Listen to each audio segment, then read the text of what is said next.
Welcome back to another episode of Stand on Guard. I'm still your host, David Krayden. And what a week it's been. Yes, and Davos, Switzerland.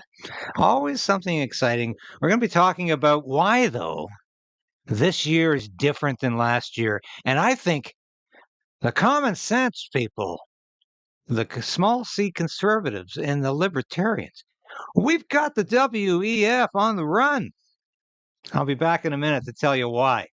So we are in a very precarious position in this country. We need political change, but we also need to resolve to resist.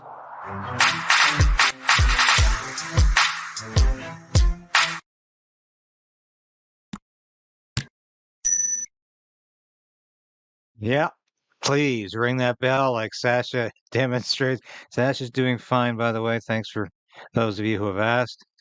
And like the broadcast right now if you can, so we can beat that YouTube algorithm. You know, just when we think we're on the incline going upwards, we seem to hit a wall. We seem to hit a ceiling. I don't think it's a glass ceiling, but it's a ceiling nonetheless. And but really appreciate those of you who are with us day in and day out. Thanks for boosting our membership. Thanks for subscribing. Thank you so much. If you have not subscribed, please do so and just check to see that YouTube didn't unsubscribe you. I'm not just hearing that from like-minded broadcasters. I'm hearing that from a lot of folks lately. I was watching a cooking show the other day, and the guy was saying, "Hey, lots of people are being unsubscribed. Go ahead, subscribe again if you have to."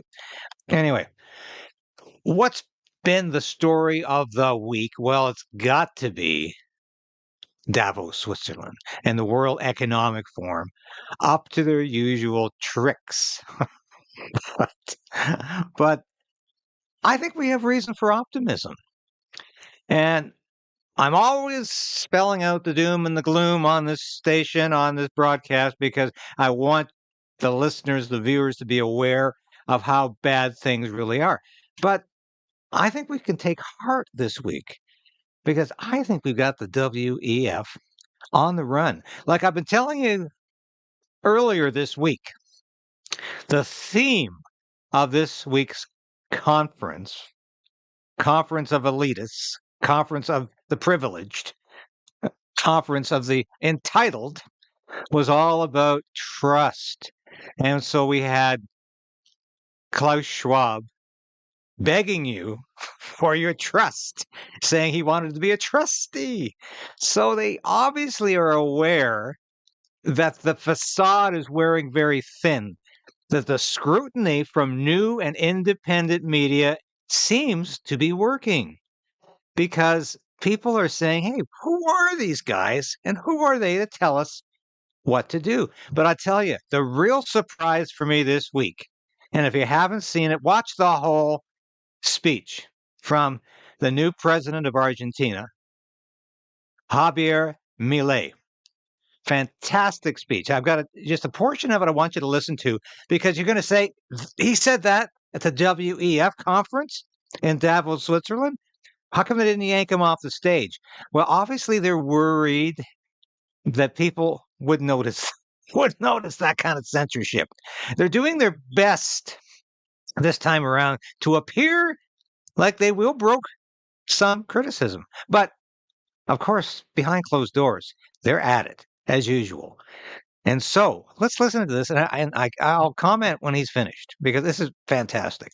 Free trade capitalism, it is to be seen that the world is now living its best moment. Never in all of mankind's or humanity's history has there been a time of more prosperity than today. This is true for all. The world of today has more freedom, is rich, is more peaceful and prosperous. And this is particularly true for countries that have more freedom and have economic freedom and respect the property rights of individuals, because countries that have more freedom are 12 times richer than those that are repressed, and the lowest decile in terms of distribution in free countries are better off than 90% of the population of repressed countries, and poverty is 25 times lower and extreme poverty is 50 times lower. And citizens in free countries live 25% longer than citizens in repressed countries. Now, what is it that we mean when we talk about libertarianism? And let me quote the words of the greatest authority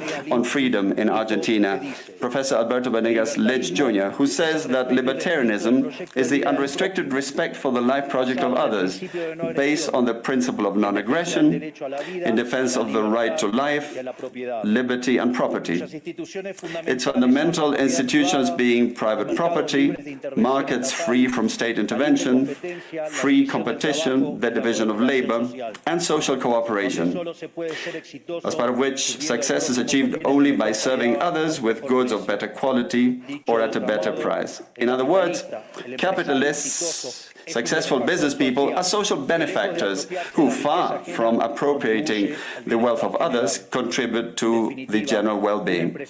Ultimately, a successful entrepreneur is a hero.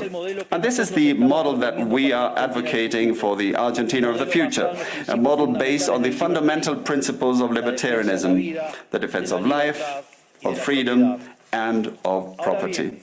I say that the West is endangered. And I say this precisely because in those of our countries that should defend the values of the free market, private property, and the other institutions of libertarianism, sectors of the political and economic establishment, some due to mistakes in their theoretical framework and others due to a greed for power, are undermining the foundations of libertarianism, opening up the doors to socialism and potentially condemning us to poverty, misery and stagnation. It should never be forgotten that socialism is always and everywhere an impoverishing phenomenon that has failed in all countries where it's been tried out. It's been a failure economically, socially, culturally, and it also murdered over 100 million human beings. Murdered 100 million human beings. Socialism, Marxism, communism, Bolshevism, whatever you want to call it, collectivism. We've talked about this here before. The decision we have between collectivism and slavery, and a free market and a free mind, and freedom. It's a clear choice. It's been delineated by philosophers throughout the ages, and it has been defined by some politicians. But here we have a politician, a president of Argentina. This man is the Maxime Bernier of Latin America. Here he is talking about libertarian and capitalist ideas. He calls capitalism a morally superior system than collectivism because it made people wealthy. And it raised the living standard of the vast majority of the population of the world, of the globe. These globalists love to talk about globalism in the globe and the world, but they don't want to give capitalism credit for improving the standard of living and admitting that socialism has been a failure everywhere it's been tried. And it will continue to be a failure because it doesn't work. But 3 cheers for this. I don't know who invited him. I'm sure they're saying, how did this man get on the stage? And because he actually, without mentioning the World Economic Forum by name, he talks about globalist entities that are working towards collectivism and want to enslave the world. I'm very surprised he got to say that. But he's dead on. And this is another sign that this authoritarian group calling itself the World Economic Forum is cracking. The foundation is not stable because it's not built on a solid foundation of human rights and freedom. It's built on the very unstable foundation of socialism, collectivism, and equity, which doesn't mean equality. It means special status for some. It means some people get human rights and other people don't. It's a collectivization of rights. That's what equity is, and that's what the World Economic Forum is based on, and that will never prosper. So thank God for that speech. Thank God he had the guts to stand up and say that at Davos. So that, to me, suggests it ain't working. And there's governments throughout Europe that have fallen and are not heeding the globalist agenda. Klaus, Schwab bragged about how he's penetrated the cabinets of the world, including Canada's, with Justin Trudeau. He's an acolyte of the WEF. And speaking of acolytes, listen to our Deputy Prime Minister, Finance Minister, Chrystia Freeland, who just stood by while a journalist was roughed up by a cop. One of her security detail was arrested for assault. Big joke. And she said nothing to criticize the actions of her security guard. Okay with her, obviously. If you're not condemning it, if you're not criticizing it, you support it. Let's listen to what Chrystia Freeland had to say at the WEF. And it's nothing like Javier Milei. It's a hugely transformative moment in the whole global economy. I think that right now we're living through a moment which is comparable only to the Industrial Revolution itself in terms of the energy transition and the way we need to retool all of our manufacturing. That is huge. Canada's strategy, Bourget, is to say, look at these two trends and let's see how we can use them to play to Canada's strengths. And our view is there's a lot that Canada can offer to the world in this moment. A lot that Canada can offer to the world. What about offering Canadians something, Chrystia Freeland? No, you're not in this game of politics because you are defending Canadians, because you want the best for Canada. You are in the political game because you are serving your globalist masters. But she looks pretty weak, pretty feeble here, doesn't she? Suggesting that Canada is retooling its manufacturing base. Canada hasn't had a manufacturing base for decades, just like the United States lost their manufacturing base to much of the third world and to China. That's where everything is being produced. All the manufacturing is being done overseas. So don't give me this nonsense about retooling. And here she is, and she reinforces this idea that Canada has, 85% clean energy? And she really continues to push and promote this lie that the green energy is somehow going to suffice to propel a modern economy into the future. When we just saw in Alberta, when the temperatures plummeted to minus 65 with a wind chill factor, the batteries wouldn't have worked in the cars. The electrical grid froze almost literally. People were asked to stop charging their phones and to unplug appliances to avoid rolling blackouts. That's how well your policies are working, Chrystia Freeland. And you can deny it. And you can go to Davos and serve your masters and you can worship at the feet of your globalist masters. But Canadians aren't listening anymore. And they're waking up to what Davos and the WEF is all about. Here's a great interview with a rebel reporter who was on scene, got international attention, Ave Yemeni. He got international attention for asking tough questions. Now, this is the same outlet, of course, where Dave Menzies was arrested for asking an uncomfortable question, and it really actually wasn't that uncomfortable, of Chrystia Freeland, who stood by, actually walked right by while Menzies was arrested. So I'm surprised somebody didn't try to arrest Avi here. But he was there asking tough questions, and this is one of the best altercations when he confronts former presidential candidate, Democrat presidential candidate, and former senator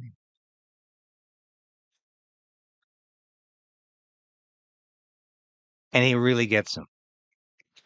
And just watch this. What's the carbon footprint of these events every single year that you come here? You think it's worth it? Peasants pay for your crimes? That's a stupid question. Is it really? Is it more stupid than you traveling here to tell us Please don't put. Sorry? We're done. We are done now. Don't grab me. You can't grab us. This is a free society, mate. We have freedom of the press. Why do you think you're more important? Your carbon footprint doesn't matter, but everybody else around the world Suggested that. Nobody ever suggested that. Don't make up stupid questions. being here suggests that. A stupid question. You being here every single year and doing this suggests that. And I have done a huge amount. Listen, now it's finished, please. Why can't I ask him questions? Who are you? Why are you trying to bully me out of us? No, so please. That doesn't. A lot of people say no to a lot of the policies and agendas he pushes. They don't get a choice, so why can't we ask him a question in a public space? Can you not touch me? Can you not touch me? No, I'm happy. Wait. So answer. We can walk nicely. Your question. What did you answer? Please respect you the so no. I don't even know what you're at. I don't know. Sir. Listen, that's all right. We're walking to the meeting. Okay, thanks. You're a bunch of. Why are you working so hard to protect such a criminal? That's right, criminals. Why are you protecting criminals? There you go. Great job. And there you go. John Kerry, a former Democratic presidential candidate, former senator, and now he's Joe Biden's climate czar. Yeah. The climate czar who roams around the world in his private jet, courtesy of his wife's fortune. He's the Heinz Ketchup King. Do you see the hypocrisy and all? Does he really believe any of this climate hysteria? The world's going to end within the next decade. That climate change is an existential threat. Does he really believe that? I'd like to know if he really believes that, because obviously he sees no problem with him flying around on a private jet, creating a huge carbon footprint, so he can go to the Davos conference and do his work. What work is he doing? What is he actually getting paid to do? What kind of work is he doing except just taking up space? That's what John Kerry is doing. That's his job, is to take up space and to talk nonsense. And he won't even answer those questions. Those are stupid questions to suggest that I am taking up a huge carbon footprint and I shouldn't be doing that because it's hypocritical. He thinks that's a stupid question. And I've seen Kerry has been interviewed about this in the past by mainstream media, and he calmly says, "Oh, I don't have time to take alternate transportation. My work is so important. I have to fly on my private jet because I'm so special. I'm entitled to this." And John Kerry is the most entitled politician on the globe. But there are so many others who are just as entitled, who think they're so special, who think the rules that they create for other people don't apply to them because their work is so important. And what they're doing, it's all a charade. The emperor wears no clothes. And the facade is coming down. We are seeing that this is all a big lie, that they don't even believe it themselves. Why do you think Barack Obama, who sold the climate change hysteria argument for years, why do you think he suggests it's okay? He doesn't say it's okay to live in Martha's Vineyard, even though Al Gore said Martha's Vineyard, along with most of the eastern seaboard, would be underwater because the polar ice caps were going to melt due to global warming caused by climate change. Obviously, he doesn't believe that either. His actions suggest he's just playing along with the game because there's a lot of money to be made from climate change hysteria. There's a lot of money, and follow the money. And Davos and the WEF is all about the money. Who's making it? Who's keeping it? Who's controlling the money supply and who's not getting it? And it is exactly that simple. And these people want to control your lives, but people are starting to ask questions. That interview on the run there. Now, I remember years back when alternate media started asking questions of the participants at Davos like this, because no, they did not get press passes. They had to get these people when they left the auditorium, when they left their hotels, when they're on the street. They had to get them on the run. And sometimes, maybe 10,000 people would see these things on social media. Well, now there are hundreds, millions of people watching these, not only on social media, but these interviews have been rebroadcast on some of the American and international mainstream media.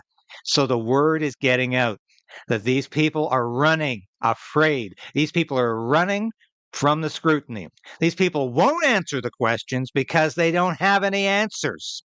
They're afraid of the questions because they know everything they tell us is a lie. So this is a reason to be optimistic, to take heart, because we are going after the people who want to control us. We're going after the authoritarian leaders. We're demanding answers. We're getting none, and people are noticing, and they're fed up with being led around by the nose by these unelected clowns like Klaus Schwab and John Kerry and all the others who go to Davos to lord it over us.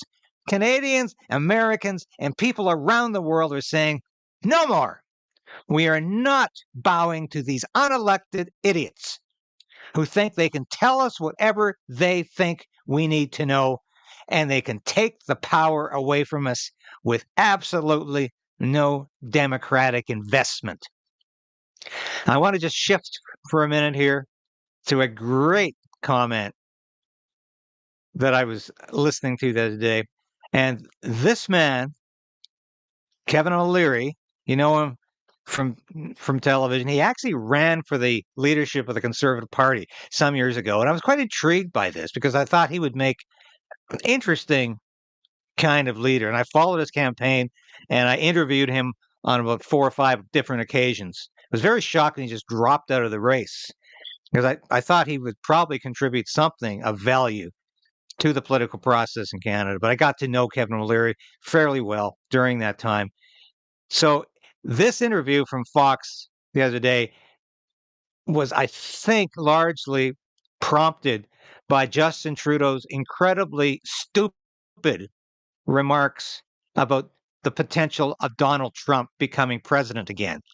And Trudeau directly interfering in American politics in the United States primaries by suggesting that would be a bad thing. He doesn't like Donald Trump. He can't work with Donald Trump. Donald Trump tore up the NAFTA agreement. What the hell is he talking about? Canada renegotiated a free trade agreement with the United States and Mexico. Justin Trudeau ratified it. Is he saying he doesn't believe in that free trade agreement? What is he saying except that he doesn't like Donald Trump because Donald Trump is a threat to him, because Donald Trump represents his worst nightmare? But let's listen to what Kevin O'Leary had to say about this and about Justin Trudeau in general. Words with no disrespect. Canada, and I'm an investor, I look at it from that perspective. I'm a Canadian citizen, I'm an Irish citizen, I'm an Emirati citizen. Canada has one of the best natural resource bases on Earth. It's one of the richest countries on Earth from a natural resource basis. It's managed by idiots. Trudeau is the worst prime minister ever put in power. Very successful politician, no executional skills. Hopefully, we will thank him for his service within the next 18 months. It's so important to Canada that he move on. And I mean no disrespect, but full disrespect. Very successful politician, sure. Incredibly weak manager. Exactly. And he has been unable to manage this country beyond bringing us to the fiscal cliff. And he's going to push us over. And he certainly will if he goes through with his universal basic income plans. But he has been a catastrophically bad prime minister. I'm glad Kevin O'Leary pointed this out, because it should be obvious to all of you that this man is continuing to degrade this country's assets, this country's ability, and he continues to push an authoritarian agenda that includes rigorous censorship. And he's an anti-life politician who pushes a euthanasia program that keeps getting larger, and it's going to get bigger this year to include the mentally ill. This man is a danger. He's a clear and present danger to Canadians, to our democracy, to our freedom. And I'm happy to see Kevin and Larry point that out. So we're going to end this on a high note this week. It's Friday. I might come back over the weekend and do another broadcast.